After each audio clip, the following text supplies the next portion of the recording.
You know the vibes.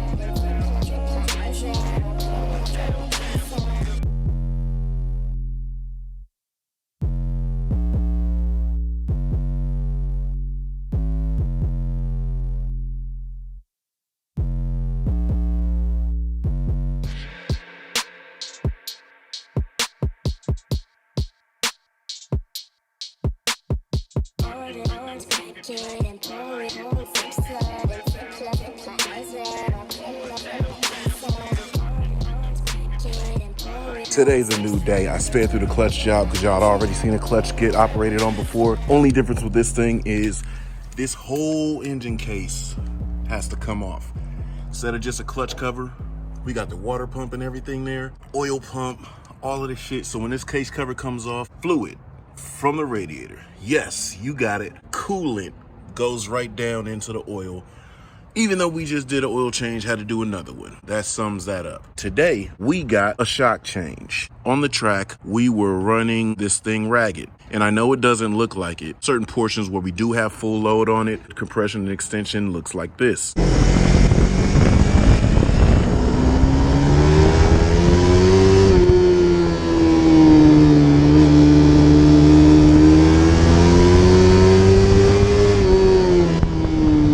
A bigger complaint for a lot of people is that R3 suspension is far too soft. So we see how that looks, right?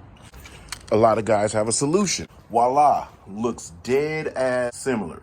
But this is a heavy dutier shock, but it's from a 2019, 2018 Kawasaki. You know we don't like them suckies, but Kawasaki 650 Ninja rear shock. This combo will support a lot more weight because not only is a Kawasaki 650 way heavier than this bike, it's more prone to have rider and passenger. So this shock is valved a whole lot better. Spring is a lot more tougher. This is going to be a direct replacement. Let me set up a camera. Of course, I'm going to time lapse it because honestly, I'm not the type to be working and talking. I just want to get it done.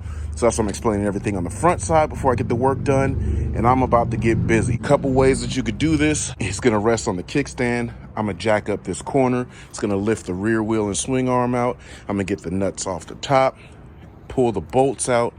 Swing arm's going to drop, and I'm going to drop the shock right out, and we're going to slide the next one in. Real simple hood work. Let's get busy.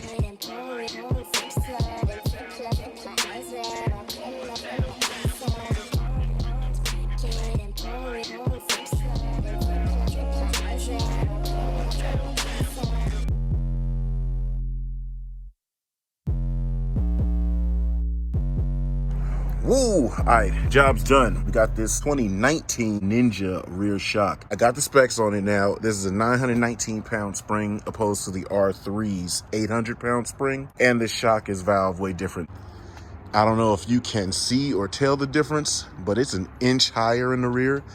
It looks mega aggressive. Really fucking cool now. The preload for about a 200-pound rider, they say, is right in the middle. I ain't 200 pounds, so I got it up a notch or two past that. Feels pretty cool. Doesn't feel springy or bouncy or pogo-y, so I'm into it. We got to ride it and check it out, but that's 2 days of mods. Clutch done, rear shock done, changed the geometry. I'm going to keep the front shocks at that height.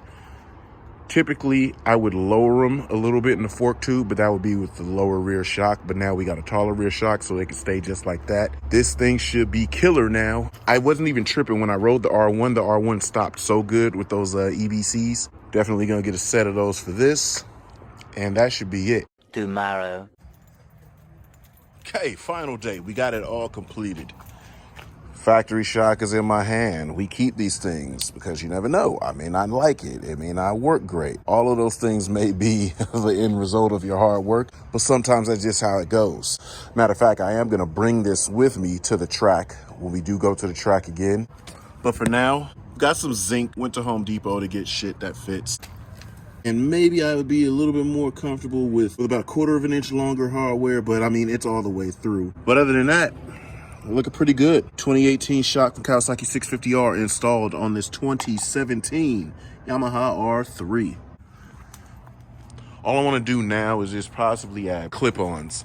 I got an invite for some guys to go to a track in Dixon, and I wanted to get clip-ons because the clip-ons that I ordered, the Vortex, they come with little Delrin bar ends. Since I'm already so familiar, go right back to Stockton track just to see how this new setup works out. I was just throwing away some garbage, and I came across the old FZR shock. I'm not a stranger to suspension swaps on these bikes.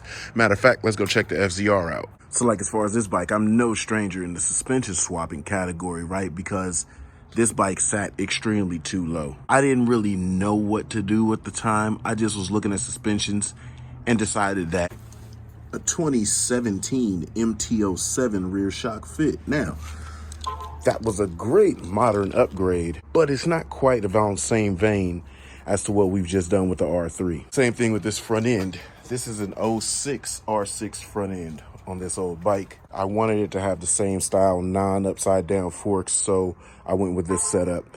The reason I didn't like riding it, and it's real petty. I'm super petty. 5-spoke front rim, 3-spoke rear. I wasn't really too tripping off the black and the white, but that's literally it. So it's sat here, and it's gotten dusty. Well, this is what I hate. See, the rest of the fairings are all nice and bright and shiny. This one got ashy. But I am going to restore this because I do plan to make this a track bike for the 2022 season end. Like at the end of the season, I'll probably be riding this for a full track bike. Let's go back to the R3. Now, it's funny because that's kind of the same style shock that's been added on this one that's on the FZR. The FZR was just for an aesthetic standpoint because I wanted the rear raised up like this. And it did it for the moment I was riding it. I really did enjoy it. Made the bike a little bit more rigid. But this one is because this is maxed out. The stroke on it at least. So we'll see how this feels. Let Jalen get on it last night. He didn't find any problem flat footing. We got to go ahead and test this out one more time. And no matter how much we lean, we're really not getting to the edge. Well, we're kind of getting to the edge of this tire. It's about that much tire left. We're not dragging knee because I was invited to like this group for the tracks page. And man, there's a lot of complaining going on about track surface. And I must say, I have felt it. I do feel what the guys are complaining about. I get it, but I'm going to continue going there to have fun because it's training for me. I really can't wait to get on this and try it at the track. I'm going to bring another sprocket. At a certain point on the track, I'm very, very close to rev limiter. It's just my commitment. I back out right before I could be showing full commitment. So I'm going to go back. I'm going to try it again. Same setup. We just changed the suspension. That's really all. And I'm going to try that setup one last time before we make any changes on gearing, sprockets, or anything of that nature. Really fun dealing with this bike, interchanging stuff, getting things mixed and matching, getting it put on. And this is helping me tailor my riding style, something that I don't think that I've had before. I was quick, I could ride, but I'm talking about an actual riding style. This is helping me develop that. So I could say R3 stock shock for sale, but I'm gonna keep that with me and we're gonna see how this works out, and we'll check that on the next video. So I'm gonna give y'all two. And for Mini Ripperton and myself, we out.